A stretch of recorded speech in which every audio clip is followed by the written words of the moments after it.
Siz hech o'ylab ko'rganmisiz? Nega biz boylik orttirishni xohlaymiz-u, lekin topgan pulimizni darhol statusni ko'rsatishga sarflaymiz? Nega eng aqlli odamlar ham mantiqsiz darajada qimmat narsalarni sotib oladi? Bugun biz iste'molchilik tizimidagi eng katta xatolikni va undan qanday qutulish mumkinligini ochib beramiz. Tasavvur qiling. Do'konga kirdingiz. Oldingizda ikki xil oq futbolka turibdi. Ikkalasi bir fabrikada tikilgan, bir xil paxta, bir xil funksiya. Biri $10, ikkinchisida kichkina logotip bor. Narxi $500. Oddiy iqtisodiyot qonunlariga ko'ra, aqlli odam $10likni tanlash kerak. Lekin haqiqiy dunyoda $500 bir zumda sotilib ketadi. Odamlar buning uchun navbat kutadi. Endi savol: agar kompaniya o'sha logotipli futbolka narxini $20 ga tushirsa, uni hech kim xohlamay qoladi. Nega? Chunki narxning o'zi mahsulotga aylanib bo'lgan. Normal bozorda narx bu to'siq. Qanchalik qimmat bo'lsa, shuncha kam odam sotib oladi. Lekin Veblen bozorida hamma narsa teskari ishlaydi. Narx bu to'siq emas. Narx bu mahsulotning o'zi. Odamlar bu narsalarni sifatli bo'lgani uchun emas, balki ularni qo'lga kiritish qiyin bo'lgani uchun xohlaydi.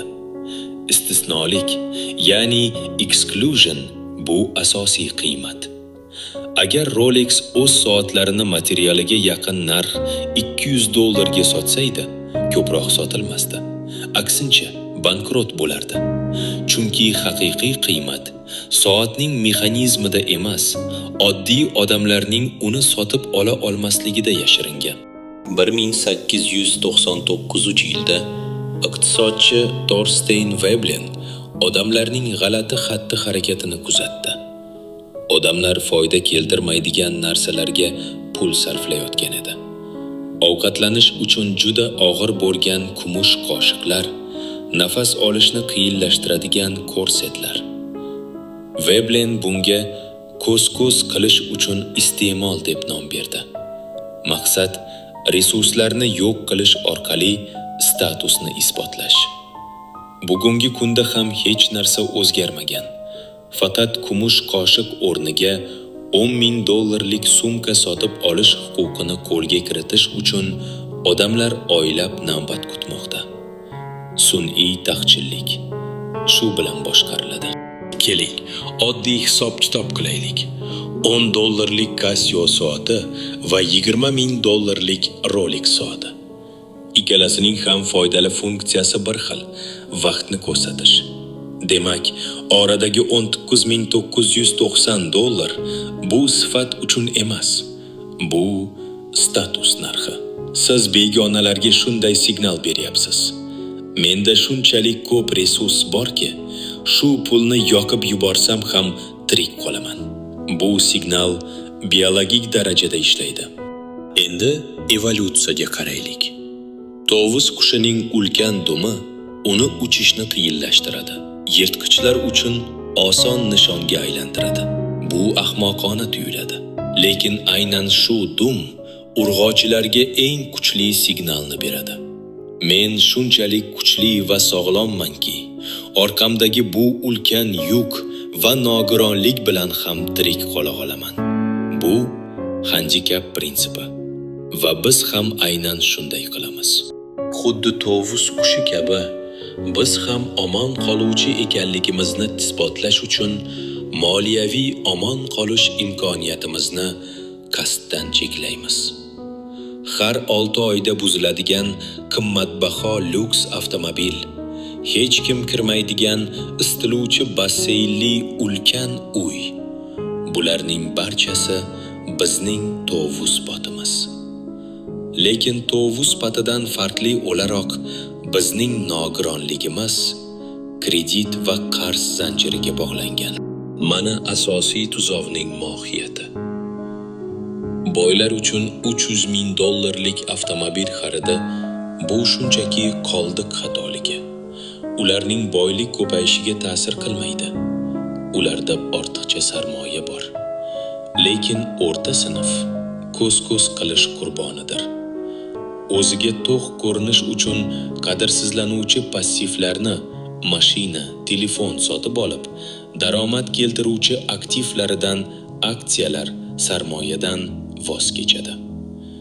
Boylar raketada uchaveradi. O'rta sinf esa oyog'idagi og'ir sharni sudrab qoladi. Bu tuzoq doiraviy, hech qachon tugamaydi. Birinchi bosqich. O'rta sinf qarzga botib, lyuks brend logotipli sumka yoki avtomobil sotib oladi. Ikkinchi bosqich. Ommalashgan lyuks brend o'zining istisnolik xususiyatini yo'qotadi va oddiy holga aylanadi. Uchinchi bosqich. Elita o'zini ajratib turish uchun yashirin boylik, stealth wealthga o'tadi. Logotipsiz $500 kashmir kepkalar. To'rtinchi bosqich. O'rta sinf yana yetib olishga harakat qiladi va eski logotipli kiyimlarni tashlab yuboradi. Va yana boshidan tugamaydigan poyga. Yagona yechim bu o'yindan butunlay chiqish. 21-asrda eng oliy status belgisi buyumlar emas, balki erkinlikdir.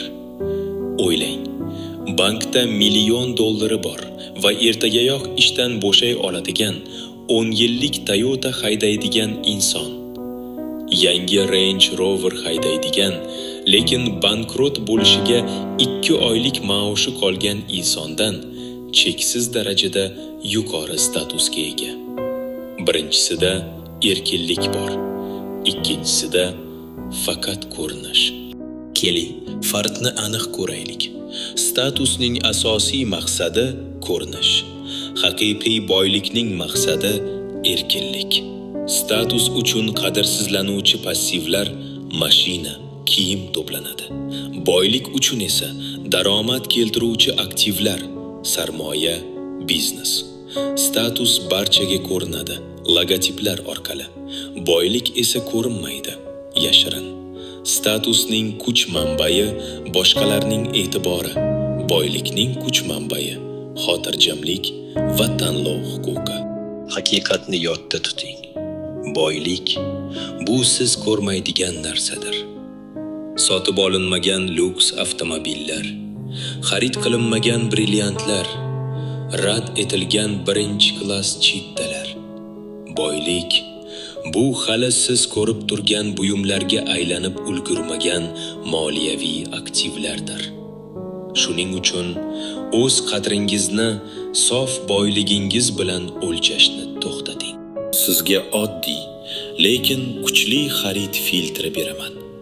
Har safar qimmatbaho buyum sotib olish istagi tug'ilganda, o'zingizdan so'rang. Buni foydasi uchun olyapmanmi yoki signal berish uchunmi? Agar javob signal bo'lsa, yana bir savol bering. Agar men yerdagi so'nggi odam bo'lsam va buni hech kim ko'rmasa, shuni baribir xarid qilarmidim? Agar javob ha, oling. Bu haqiqiy ehtiyoj. Agar javob yo'q, to'xtang. Siz begonalarni hayratda qoldirish uchun o'z erkinligingizni qurbon qilyapsiz. Torstein Veblen aytganidek, biz yaltiroq narsalarga berilgan maymunlar bo'lishimiz mumkin. Ammo bizda bu dasturni o'zgartirish kuchi bor. Statusning quli emas, pulingizning xo'jayini bo'ling. Dunyoga bera oladigan eng kuchli signal bu bilagingizdagi soat emas, balki ko'zlaringizdagi xotirjamlikdir. Pullaringizni iste'mol qilmang, ko'paytiring. Erkinlikka sarmoya qiling.